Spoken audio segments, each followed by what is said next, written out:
Hi students, welcome to your new class. ഇന്നത്തെ ക്ലാസ്സിൽ നമുക്ക് നാലാമത്തെ മെത്തേഡ് നോക്കാം. വെയ്റ്റഡ് ആവറേജ് പ്രൈസ് റിലേറ്റീവ് മെത്തേഡാണ്. ഇവിടെ നമ്മൾ ആ ഒരു റിലേറ്റീവ് ഇമ്പോർട്ടൻസിനെ ബേസ് ചെയ്തുകൊണ്ട് കമ്മോഡിറ്റീസിനനുസരിച്ച് നമ്മൾ വെയിറ്റ് അസൈൻ ചെയ്ത് കൊടുക്കുന്നു എന്നുള്ളതാണ്.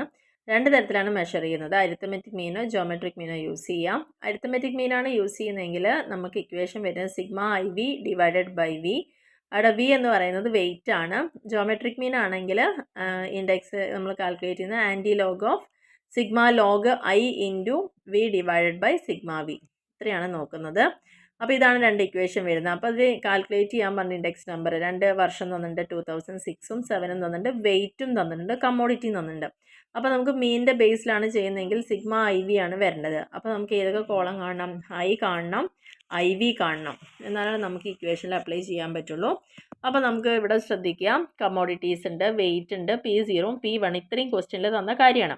അടുത്ത കോളാണ് ഐ എന്ന് പറയുന്നത്. ഐ കാണണമെങ്കിൽ എന്ത് ചെയ്താൽ മതി? P1 ബൈ P0 ഇൻറ്റു 100 ചെയ്യാം. എക്സാമ്പിൾ പറയുകയാണെങ്കിൽ ആദ്യത്തെ P1 20 ആണ്, P0 പറയുന്നത് 16 ആണ്. അപ്പോൾ 20 ബൈ 16 ഇൻറ്റു 100 ചെയ്യുമ്പോഴാണ് ഐ കിട്ടുന്നത്. അതാണ് നമുക്ക് 125 എന്ന് കിട്ടുന്നത്. ഇനി അടുത്ത കോളം ഐ വി ആണ്. വി എന്ന് പറഞ്ഞാൽ വെയിറ്റ് ആണെന്ന് ഞാൻ പറഞ്ഞു. അപ്പോൾ വെയിറ്റിൻ്റെ ടോട്ടൽ അവിടെ ചെയ്ത് വെക്കുക. ഐ കിട്ടിയിരിക്കുന്ന വില 125 ആദ്യത്തെ. 125 ഇൻറ്റു ആദ്യത്തെ വെയിറ്റ് എത്രയാണ്? 40 ആണ്. 125 ഇൻറ്റു 40 ചെയ്യുമ്പോൾ 5000 കിട്ടും. അങ്ങനെ കോളത്തിൽ എല്ലാ കാര്യങ്ങളും ചെയ്തതിന് ശേഷം നമുക്ക് ഇക്വേഷനിലേക്ക് അപ്ലൈ ചെയ്യാൻ സിഗ്മ ഐ വി ആയതുകൊണ്ട് ഐ വിയുടെ കോളം ടോട്ടൽ ചെയ്യാം. പിന്നെ സിഗ്മ വി ആണ് താഴെയുള്ളത്, അപ്പോൾ വിയുടെ കോളം ടോട്ടൽ ചെയ്യാം. അപ്പോൾ ഇൻഡെക്സ് നമ്പർ എന്ന് പറയുമ്പോൾ 12442 ഡിവൈഡ് ബൈ 100 ആണ്. അപ്പോൾ 124.42 കിട്ടി. ഇതാണ് ഫസ്റ്റ് അരിത്തമെറ്റിക് മീനിൽ വരുന്ന നമ്മുടെ ഈ ഒരു മെത്തേഡ് എന്ന് പറയുന്നത് weighted average price relative method കാണുന്നത്. ഇനി രണ്ടാമത്തെ നമുക്ക് ഇതേപോലത്തെ ഒരു ക്വസ്റ്റ്യൻ തന്നെ നോക്കാം. ഇതിൽ വെയ്റ്റഡ് ഇൻഡെക്സ് കാണാൻ പറഞ്ഞിട്ടുണ്ട് ആവറേജ് റിലേറ്റീവ് മെത്തേഡിൽ. കമ്മോഡിറ്റി തന്നിട്ടുണ്ട്, ക്വാണ്ടിറ്റി ഉണ്ട്, പ്രൈസും തന്നിട്ടുണ്ട്. അപ്പോൾ അതിൽ ഇവിടെ പറഞ്ഞിരിക്കുന്നത് ഈ problem is to be done by average relative. We have to find I and V. I and V ഇവിടെ കാണണം. അപ്പോൾ ഐ കാണാൻ ഞാൻ നേരത്തെ പറഞ്ഞു P1 ബൈ P0 ഇൻറ്റു 100 ചെയ്താൽ മതി. ഇനി നമുക്ക് വി കാണണമെങ്കിൽ ഇവിടെ വെയിറ്റ് നമുക്ക് തന്നിട്ടില്ല. അപ്പോൾ അങ്ങനെ കാണണമെന്നുണ്ടെങ്കിൽ എന്ത് ചെയ്താൽ മതി? P0 ഇൻറ്റു Q0 കൂടി ചെയ്താൽ മതി. ഇത് നിങ്ങൾക്ക് എക്സാമിന് ഇങ്ങനത്തെ ക്വസ്റ്റ്യൻസ് ഒക്കെ വരുമ്പോൾ സ്വയം കണ്ടെത്തേണ്ടതുണ്ടാവും. ഇങ്ങനെ ഹിൻഡ് തന്നോളന്നില്ല. അപ്പോൾ ഐ കാണാൻ വേണ്ടിയിട്ട് നമുക്ക് P1 ബൈ P0 100 ചെയ്യാം. ഇനി വി തന്നിട്ടില്ല. നേരത്തെ ക്വസ്റ്റ്യനിൽ നമുക്ക് വെയിറ്റ് തന്നിരുന്നു, അതുകൊണ്ട് നമ്മൾ ആഡ് ചെയ്തു. ഇവിടുത്തെ ക്വസ്റ്റ്യനിൽ ക്വാണ്ടിറ്റി എന്ന് മാത്രമേ തന്നിട്ടുള്ളൂ, വെയിറ്റ് ആയിട്ട് തന്നിട്ടില്ല. അപ്പോൾ വെയിറ്റ് കാണണമെങ്കിൽ ജസ്റ്റ് എന്ത് ചെയ്താൽ മതി? P0 Q0 കൂടിയിട്ട് ഇൻറ്റു അതിന് വേണ്ടിയിട്ടാണ് ഇവർ ക്വാണ്ടിറ്റി ഇവിടെ തന്നിരിക്കുന്നത്. അപ്പോൾ P0 Q0 ചെയ്യുമ്പോഴാണ് P1 അല്ല P0 ആണ് എടുക്കേണ്ടത്. ഓക്കെ, അപ്പോൾ ഈ ഒരു ക്വസ്റ്റ്യനിൽ കമ്മോഡിറ്റി എഴുതി, P0 ഒക്കെ തന്നിട്ടുണ്ട്, P1 തന്നിട്ടുണ്ട്. അപ്പോൾ നമുക്ക് ഈ ഇക്വേഷനിലേക്ക് എടുക്കണമെങ്കിൽ Q0 ആവശ്യമാണ്. അപ്പോൾ Q0 കാണാൻ വേണ്ടിയിട്ട് ചെയ്യുന്ന ഇക്വേഷൻ എന്ന് പറയുന്നത് Q0 തന്നിട്ടുണ്ട്. ഐ ആണ് കാണേണ്ടത്. ഐ കാണണമെങ്കിൽ നേരത്തെ പറഞ്ഞ പോലെ P1 ബൈ P0 ചെയ്യുക. 12 ബൈ 5 ഇൻറ്റു 100 ചെയ്യുമ്പോഴാണ് നമുക്ക് 240 കിട്ടുന്നത്. ഇനി വി വെയിറ്റ് ഇവിടെ തന്നിട്ടില്ല. അപ്പോൾ വെയിറ്റ് കാണണമെങ്കിലാണ് നമ്മൾ മുകളിൽ പറഞ്ഞ ഇക്വേഷൻ P0 Q0 കൂടി ഇൻറ്റു ചെയ്യുക. P0 5ഉം Q0 2ഉം ആണ്. അങ്ങനെ നമ്മൾ ഇൻറ്റു ചെയ്തിട്ടാണ് വി കണ്ടെത്തിയത്. അങ്ങനെ വിയുടെ ടോട്ടൽ കിട്ടി. ഐ വി നമുക്ക് എളുപ്പമാണല്ലോ, 2 കോളം അടുത്തടുത്തിട്ടുണ്ട്. 240 ഇൻറ്റു 10 ഐ വി, അതാണ് 2400. അങ്ങനെ ആ കോളം ടോട്ടൽ ചെയ്യുമ്പോൾ നമുക്ക് കിട്ടുന്ന എമൗണ്ടാണ് 12899.8ഉം 72. അത് ഡിവൈഡ് ചെയ്ത് കഴിഞ്ഞാൽ നമുക്ക് 179.16 കിട്ടും. അപ്പോൾ വെയിറ്റ് എന്ന് പറയുന്നത് എന്താണ്? Is equal to P0 Q0 if not otherwise given. നമുക്ക് തന്നിട്ടില്ലെങ്കിൽ വെയിറ്റ് കാണേണ്ടത് ഈ മെത്തേഡ്. അപ്പോൾ ഇതൊന്ന് നോട്ട് ചെയ്ത് വെക്കുക. ക്വസ്റ്റ്യനിൽ ഞാൻ തന്നിട്ടില്ലെങ്കിൽ നമ്മൾ എന്ത് ചെയ്യണം എന്നുള്ളതൊന്ന് അറിഞ്ഞു വെക്കുക. പിന്നെ അടുത്ത ക്വസ്റ്റ്യനിൽ പറഞ്ഞിരിക്കുന്ന relative method geometric mean use ചെയ്തിട്ടാണ്. അപ്പോൾ ഇൻഡെക്സും വെയിറ്റും ആണ് തന്നിരിക്കുന്നത്, കമ്മോഡിറ്റീസും ഇവിടെ തന്നിട്ടുണ്ട്. അപ്പോൾ ഇതിൻ്റെ ബേസിൽ ചെയ്യുമ്പോൾ കമ്മോഡിറ്റി ക്വസ്റ്റ്യനിലുണ്ട്, ഇൻഡെക്സ് തന്നിട്ടുണ്ട്, വെയിറ്റും തന്നിട്ടുണ്ട്. അപ്പോൾ ലോഗ് ഐ ആണ് കാണേണ്ടത്. അത് ലോഗരിതം ടേബിൾ യൂസ് ചെയ്തിട്ട് വേണം ചെയ്യാൻ വേണ്ടിയിട്ട്. അപ്പോൾ 110ൻ്റെ ലോഗരിതം ടേബിൾ എടുത്ത് നോക്കുമ്പോൾ കിട്ടുന്ന വാല്യൂ ആണ് ലോഗ് വി ഐ എന്ന് പറയുന്നത്. പിന്നെ നമുക്ക് വേണ്ട ലോഗ് ഐ വി ആണ്. അപ്പോൾ അതുകൊണ്ട് തന്നെ ലോഗ് ഐ 2.0414 എത്ര കൊണ്ട് ഇൻറ്റു ചെയ്യണം? 15 കൊണ്ട് ഇൻറ്റു ചെയ്യാം. അപ്പോൾ നമുക്ക് കിട്ടുന്ന വാല്യൂ ആണത്. അങ്ങനെ ഓരോ വാല്യൂ ഇൻറ്റു ചെയ്ത് ടോട്ടൽ ചെയ്യാം. ടോട്ടൽ എടുത്തതിന് ശേഷം നമുക്ക് അതിൻ്റെ ആൻറ്റി ലോഗാണ് കാണേണ്ടത്. അപ്പോൾ ലോഗ് ഐ ഇൻറ്റു വി എന്ന് പറയുന്നത് ഇവിടെ തന്നിട്ടുണ്ട് 134.1096 തന്നിട്ടുണ്ട്. ഡിവൈഡ് ബൈ 60 ആണ്. അപ്പോൾ ആദ്യം ഇത് ഡിവൈഡ് ചെയ്യുക. ഡിവൈഡ് ചെയ്ത് കിട്ടുന്ന വാല്യൂവിൻ്റെ ആൻറ്റി ലോഗ് എഴുതുക. അതായത് ആ വാല്യൂ എന്ന് പറയുന്നത് ഡിവൈഡ് ചെയ്യുമ്പോൾ കിട്ടുന്ന വാല്യൂണ് 2.2352. ഇതിൻ്റെ ആൻറ്റി ലോഗരിതം കാണാം. അപ്പം 171.9 കിട്ടുക. ഇങ്ങനെയാണ് രണ്ട് മെത്തേഡിലും നമുക്കിത് ചെയ്യാൻ സാധിക്കുക. ഇനി നെക്സ്റ്റ് നമുക്ക് നോക്കേണ്ടതാണ് ടെസ്റ്റ് ഓഫ് ഇൻഡെക്സ് നമ്പേഴ്സ് എന്ന് പറയുന്ന. അതായത് നമ്മൾ സ്റ്റാറ്റിസ്റ്റിക്കൽ പോയിന്റ് ഓഫ് വ്യൂവിലാണ് നമ്മളിങ്ങനെ ഇൻഡെക്സ് നമ്പറൊക്കെ കാൽക്കുലേറ്റ് ചെയ്യുന്നത്. ഇനി ഇങ്ങനെ ചെയ്യുന്നത് മാത്തമാറ്റിക്കലി നമ്മൾ ടെസ്റ്റ് ചെയ്യാൻ പറ്റുമോ എന്നുള്ളതാണ് ഇവിടെ നോക്കുന്നത്. അപ്പോൾ ജസ്റ്റ് അതിന് വേണ്ടിയിട്ട് പ്രധാനമായിട്ടും 4 തരത്തിലുള്ള ടെസ്റ്റുകളാണ് ചെയ്യാറുള്ളത്. ഒന്ന് unit test, time reversal test, factor reversal test and circular test. ഇത് മാത്തമാറ്റിക്കലി നമുക്ക് ഈ ടെസ്റ്റ് എത്രത്തോളം സാറ്റിസ്ഫൈ ചെയ്യുന്നു എന്ന് നോക്കാൻ വേണ്ടി മാത്രമാണ്. അതിൽ യൂണിറ്റ് ടെസ്റ്റ് എന്ന് പറയുമ്പം ഇവിടെ ഇൻഡെക്സ് നമ്പേഴ്സ് എപ്പോഴും ഇൻഡിപെൻഡൻ്റ് ആണ് അതിൻ്റെ യൂണിറ്റിൻ്റെ ബേസിൽ എന്നുള്ളതാണ് പറയുന്നത്. ഇനി ഈ ഒരു ടെസ്റ്റിൽ നമ്മളിപ്പോൾ പഠിച്ച കുറേ ഫോർമുലാസ് ഉണ്ടല്ലോ, ലാസ്റ്റ് പെയേഴ്സും പാസ്റ്റ് ചെയിൻസും ഒക്കെ. അപ്പോൾ അതിൽ except the simple aggregative index ഒഴികെ ബാക്കിയെല്ലാം ഇതിനെ സപ്പോർട്ട് ചെയ്യുന്നുണ്ട്. Substituted for absolute price either explicitly in the case of relative method or implicitly as in the case of aggregative method. Implicit ആയിട്ടും explicit ആയിട്ടും അതിനൊക്കെ ഏത് മെത്തേഡ് ഒഴികെ, സിമ്പിൾ അഗ്രഗേറ്റീവ് ഇൻഡെക്സ് മെത്തേഡ് ഒഴികെ ബാക്കിയെല്ലാം അത് സാറ്റിസ്ഫൈ ചെയ്യുന്നു എന്നുള്ളതാണ് യൂണിറ്റ് ടെസ്റ്റിൻ്റെ പ്രത്യേകത. അടുത്ത ടെസ്റ്റാണ് നമുക്ക് പ്രധാനമായി നോക്കാനുള്ള ടൈം റിവേഴ്സൽ ടെസ്റ്റ് എന്ന് പറയുന്നത്. ടൈം റിവേഴ്സൽ ടെസ്റ്റ് എന്ന് പറയുമ്പോൾ ഇവിടെ ജസ്റ്റ് ഈ ഒരു കാര്യം മാത്രം നോക്കുക. അതായത് ഈ ഒരു ടെസ്റ്റ് ബേസ് ചെയ്തിരിക്കുന്നത് എന്താണെന്ന് വെച്ച് കഴിഞ്ഞാൽ ഒരു എക്സാമ്പിളിലൂടെ പറഞ്ഞാൽ നിങ്ങൾക്ക് ക്ലിയർ ആവും. If the price of a commodity increased from ₹10 per unit in 2005. 2005 ഒരു കമ്മോഡിറ്റിയുടെ പ്രൈസ് 10 ആയിരുന്നു. അത് 2008 ആയപ്പോൾ 20 ആയി. അതിൻ്റെ അർത്ഥം എന്താണ്?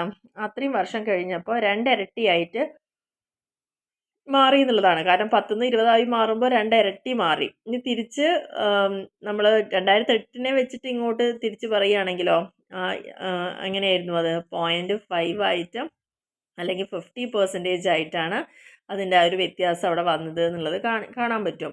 കാരണം 10 നിന്ന് 2 ഇരട്ടിയായിട്ട് 20 മാറുന്നു. 20ൻ്റെ പകുതിയാണല്ലോ 10 എന്ന് പറയുന്നത്. അപ്പോൾ നമുക്ക് ബേസ് ഇയർ എന്നും പറയാം, അല്ലെങ്കിൽ കറണ്ട് ഇയർ എന്നും അതിനെ വെച്ചുകൊണ്ട് നമുക്ക് പറയാം. അങ്ങനെ 2 തരത്തിലും പറയുന്നു. അപ്പോൾ 2 തരത്തിലും പറയുമ്പോൾ കിട്ടുന്ന ആൻസേഴ്സ് എന്താ? ഒന്ന് ഡിഫറൻസ് ആണ്. ആദ്യത്തെ കേസ് എന്ന് പറയുമ്പോൾ 2 ഇരട്ടിയാവണു, മറ്റത് അതിന് നേർ പകുതി ആവുന്നു. അപ്പോൾ അവ തമ്മിൽ ഇൻറ്റു ചെയ്താൽ കിട്ടുന്ന ആൻസർ എന്താണ്?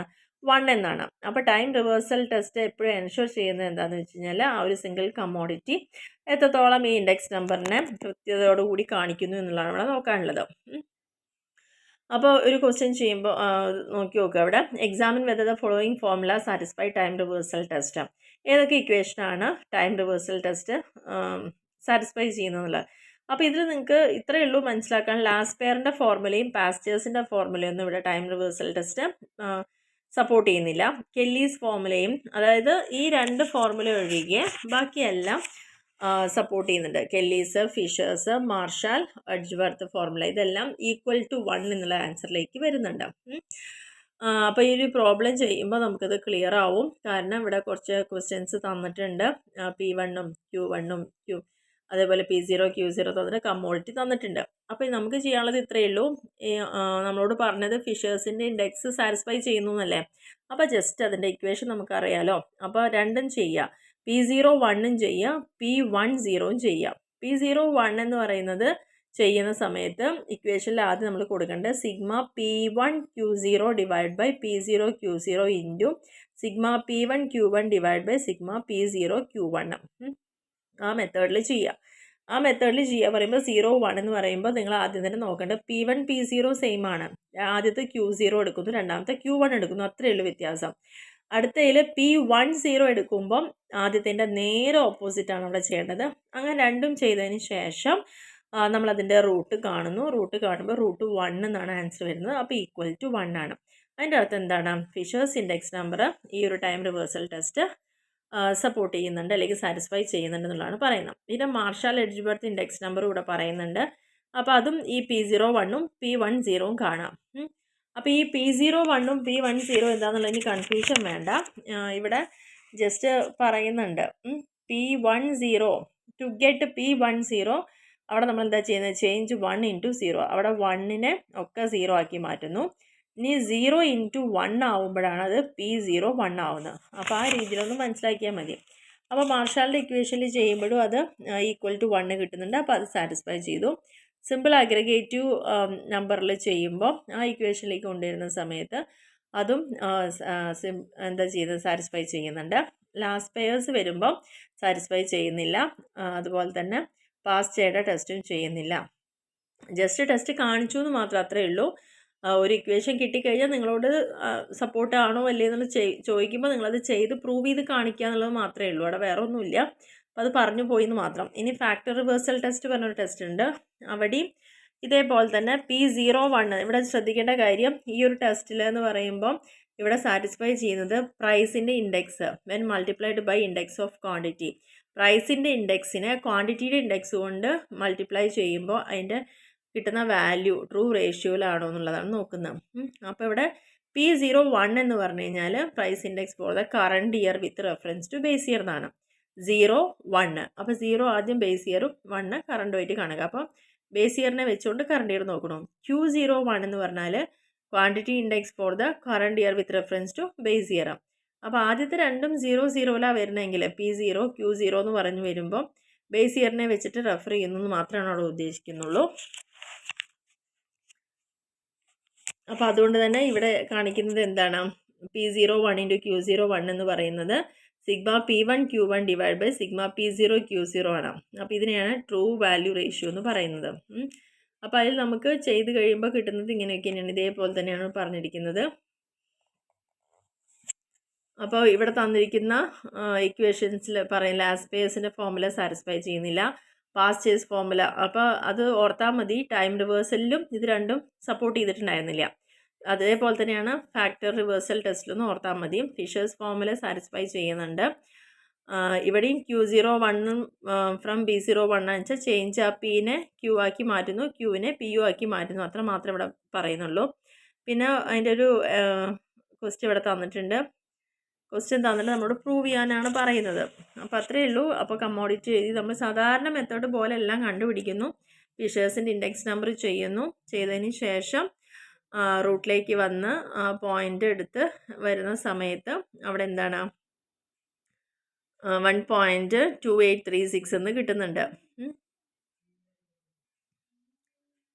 അപ്പോൾ അതിൽ ഫിഷേഴ്സിൻ്റെ ഫോർമുലയും ആ ഒരു ടെസ്റ്റ് സാറ്റിസ്ഫൈ ചെയ്യുന്നു എന്നുള്ളതാണ് കാണിക്കുന്നത്. ലാസ്റ്റ് പേഴ്സിൻ്റെ ചെയ്യുന്ന സമയത്ത് അതവിടെ സാറ്റിസ്ഫൈ ചെയ്യുന്നില്ല എന്നുള്ളതാണ് പറയുന്നത്.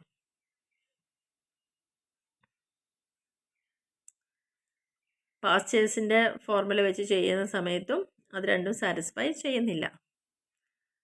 അപ്പോൾ ജസ്റ്റ് അത് ചെയ്യുന്നുണ്ടോ ഇല്ലയെന്നുള്ളത് നമുക്ക് ചെയ്ത് കിട്ടുന്നുണ്ടോ എന്ന് മാത്രമേ നോക്കണ്ടുള്ളൂ. അത്ര ഇമ്പോർട്ടൻ്റ് ആയിട്ട് പഠിക്കണം എന്നുള്ളതല്ല, ജസ്റ്റ് ഒന്ന് മനസ്സിലാക്കി വെക്കുക എന്നുള്ളതാണ്. പിന്നെ ഇവിടെ ഇതേപോലെ തന്നെ വീണ്ടും ഒരു ക്വസ്റ്റ്യൻ തന്നിട്ടുണ്ട്. ബേസ് ഇയറും കറണ്ട് ഇയറും ഒക്കെ തന്നിട്ടുണ്ട്. അപ്പോൾ ക്വാണ്ടിറ്റി കാണാനുള്ളത് ഇവിടെ പറയുന്നുണ്ട്. എക്സ്പെൻഡിച്ചർ ഡിവൈഡ് ബൈ പ്രൈസ് ചെയ്യുമ്പോഴാണ് Q കണ്ടുപിടിക്കേണ്ടി വരികയായിരിക്കും. അതുകൊണ്ടാണ്. കാരണം ഇവിടെ നമുക്ക് P0 Q0 P1 Q1 ഒക്കെ തന്നിരിക്കുന്നത്. അപ്പോൾ ഫിഷേഴ്സിൻ്റെ ഇൻഡെക്സ് ഇതിൽ അപ്ലൈ ചെയ്ത് നോക്കുമ്പോൾ 112.81 വരുന്നുണ്ട്. ടൈം റിവേഴ്സൽ ടെസ്റ്റ് അത് സാറ്റിസ്ഫൈ ചെയ്തു. ഫാക്ടർ റിവേഴ്സൽ ടെസ്റ്റും സാറ്റിസ്ഫൈ ചെയ്തു. അത്രയാണ് ഇതിൽ പറയുന്നത്. അപ്പോൾ മാത്സിലത്തെ 4 ടെസ്റ്റിലെ യൂണിറ്റ് ടെസ്റ്റ് ആയിരുന്നു ആദ്യം. രണ്ടാമത്തെ ടൈം റിവേഴ്സൽ ടെസ്റ്റാണ്. മൂന്നാമത്തത് ഫാക്ടർ റിവേഴ്സൽ ടെസ്റ്റാണ്. നാലാമത്തെ പറഞ്ഞത് സർക്കുലർ ടെസ്റ്റ് എന്ന് പറഞ്ഞൊരു ടെസ്റ്റാണ്. അപ്പോൾ ഇതൊക്കെ ജസ്റ്റ് ഒന്ന് അറിഞ്ഞു വയ്ക്കാൻ വേണ്ടിയിട്ട് മാത്രമേ ഉള്ളൂ. കാരണം ഏകദേശം ഒരു ടൈം റിവേഴ്സലിൻ്റെ ഒരു എക്സ്റ്റൻഷൻ ഫോമാണ് സർക്കുലർ ടെസ്റ്റ് എന്ന് പറയുന്നത്. അത്ര മാത്രമേ ഇവിടെ വരുന്നുള്ളൂ. കമ്മോഡിറ്റി റിവേഴ്സൽ ടെസ്റ്റ് എന്ന് പറയുന്നിട്ടാണ് അടുത്തൊരു ടെസ്റ്റും കൂടി വരുന്നത്. എത്രയാണോ ക്വാണ്ടിറ്റി നമ്മൾ ഓർഡർ ചെയ്യുന്നത് അത് കാണിച്ചുകൊണ്ടാണ് അവിടെ ചെയ്യുന്നത്. ഇനി നമുക്ക് ക്യാരക്ടറിസ്റ്റിക്സ് നോക്കാം. ഈ ഐഡിയൽ ഇൻഡെക്സ് നമ്പർ അല്ലെങ്കിൽ ഫിഷേഴ്സിൻ്റെ ഇൻഡെക്സ് നമ്പർ ആണല്ലോ നമ്മൾ ഐഡിയലായിട്ട് കണക്കാക്കുന്നൊരു മാതൃകയായിട്ട് പറയാനുള്ളത്. അപ്പോൾ അതിൻ്റെ ക്യാരക്ടറിസ്റ്റിക്സ് എന്താണെന്നുള്ളത് നോക്കാം. ഐഡിയൽ ഇൻഡെക്സ് നമ്പർ എപ്പോഴും ബേസ് ചെയ്യുന്നത് ഏതിനെയാണ്? ബേസ് ഇയറിനെയാണ്. Base and current year price and ക്വാണ്ടിറ്റീനാണ്. രണ്ടും ഉൾക്കൊള്ളുന്നുണ്ടല്ലോ ആ ടെസ്റ്റിൽ. ഇപ്പോൾ ലാസ്റ്റ് ഇയറിൻ്റെ ആണെച്ചാൽ നമ്മൾ ബേസ് ഇയറിന് കൊടുക്കണം, പാസ്റ്റ് ഇയർ ആണെങ്കിൽ കറണ്ട് ഇയറിന്. പക്ഷേ രണ്ടും കൂടി ഉൾക്കൊള്ളുന്ന ടെസ്റ്റാണ് ഫിഷേഴ്സിൻ്റെ എന്ന് പറയുന്നത്. ആൻഡ് അത് ടെസ്റ്റുകൾ സാറ്റിസ്ഫൈ ചെയ്യുന്നുണ്ട്. ഇൻഡെക്സ് നമ്പർ ടൈം റിവേഴ്സൽ ടെസ്റ്റും ഫാക്ടർ റിവേഴ്സൽ ടെസ്റ്റും സാറ്റിസ്ഫൈ ചെയ്യുന്നുണ്ട്. പിന്നെ ആവറേജ് യൂസ് ചെയ്യുകയാണെങ്കിൽ ജോമെട്രിക് മീൻ ആണ് ഏറ്റവും കൂടുതൽ സ്യൂട്ടബിൾ ആയിരിക്കുന്നത് ഈ ഒരു ടെസ്റ്റിന്. പിന്നെ അതുകൊണ്ട് ഡൗൺവേർഡ് ആൻഡ് അപ്വേർഡ് ബയസിൽ നിന്ന് അത് ഫ്രീ ആണ്, അല്ലെങ്കിൽ ആസ് ഫാർ ആസ് പോസിബിൾ അത് അങ്ങനത്തെ പ്രോബ്ലംസ് വരുന്നില്ല. അപ്പോൾ ഫിഷേഴ്സ് ഇൻഡെക്സ് നമ്പറിന് ഇത്രയും ക്യാരക്ടറിസ്റ്റിക്സ് ഉള്ളത്, അതുകൊണ്ട് തന്നെയാണ് ഇത് ഒരു ഐഡിയൽ ഇൻഡെക്സ് നമ്പറാണെന്ന് പറയാനുള്ള റീസൺ വരുന്നത്. അപ്പോൾ ഇത്രയാണ് നമുക്കിതിൽ ആദ്യത്തെ ഇൻഡെക്സ് നമ്പറിൻ്റെ ഹോൾസെയിൽ പ്രൈസ് ഇൻഡെക്സുമായി ബന്ധപ്പെട്ടിട്ട് നമ്മൾ പറഞ്ഞ കാര്യങ്ങൾ. ആദ്യത്തെ നമ്മൾ ഇൻഡെക്സ് നമ്പർ എന്താണെന്നുള്ളതും അതിൻ്റെ ഡിഫറെൻറ്റ് ക്ലാസിഫിക്കേഷനൊക്കെ ആയിരുന്നു പഠിച്ചിട്ടുണ്ടായിരുന്നത്. അതിൽ ഫസ്റ്റ് നമ്മൾ സ്റ്റാർട്ട് ചെയ്തതും ഹോൾസെയിൽ പ്രൈസ് ഇൻഡെക്സ് ആണ്. അപ്പോൾ അടുത്തൊരു ടോപ്പിക് എന്ന് പറയുന്നത് കോസ്റ്റ് ഓഫ് ലിവിങ് ഇൻഡെക്സ് നമ്പറാണ്. അപ്പോൾ അത് നെക്സ്റ്റ് ക്ലാസ്സിൽ നമുക്ക് നോക്കാം. അപ്പോൾ ഇന്നത്തെ ക്ലാസ്സിൽ ജസ്റ്റ് 4ാമത്തെ മെത്തേഡും അതേപോലെ തന്നെ ജസ്റ്റ് ഈ ടെസ്റ്റുകൾ എന്താണെന്ന് മാത്രമേ അവിടെ പറയുന്നുള്ളൂ. അപ്പോൾ അത്രയും കാര്യങ്ങളൊന്ന് നോക്കുക എല്ലാവരും. പിന്നെ അതേപോലെ തന്നെ പ്രോബ്ലംസൊക്കെ ഒന്ന് ചെയ്ത് തന്നെ വർക്കൗട്ടിൽ തന്നെ നോക്കുക. മാക്സിമം നിങ്ങൾക്ക് ഈ നേരത്തെ പറയാറുള്ള പോലെ തന്നെ മാക്സിമം ഷെയർ ചെയ്യുക, സപ്പോർട്ട് ചെയ്യുക. അതുപോലെ എന്തെങ്കിലും ഡൗട്ട്സ് ഉണ്ടെങ്കിൽ കമൻറ്റ് ചെയ്യുക. സബ്സ്ക്രൈബ് ചെയ്യാതെ ആരെങ്കിലും ചാനൽ കാണുന്നുണ്ടെങ്കിൽ ദയവ് ചെയ്തിട്ട് സബ്സ്ക്രൈബ് ചെയ്യുക. കാരണം വേറെ ഒന്നുമല്ല, നമ്മൾ ചെയ്യുന്ന ഈ ഒരു എഫേർട്ടിന് നിങ്ങളിൽ തരുന്ന ഒരു റെസ്പോൺസ് എന്ന് പറയുന്നത് നമുക്ക് അറിയാൻ പറ്റുന്ന ഇതിലൂടെയൊക്കെ തന്നെയാണ്. അപ്പോൾ മാക്സിമം നിങ്ങൾ സബ്സ്ക്രൈബ് ചെയ്തിട്ടും ഷെയർ ചെയ്തിട്ടും സപ്പോർട്ട് ചെയ്യുക എന്നുള്ളതാണ് പറയാനുള്ളത്. Okay, thank you.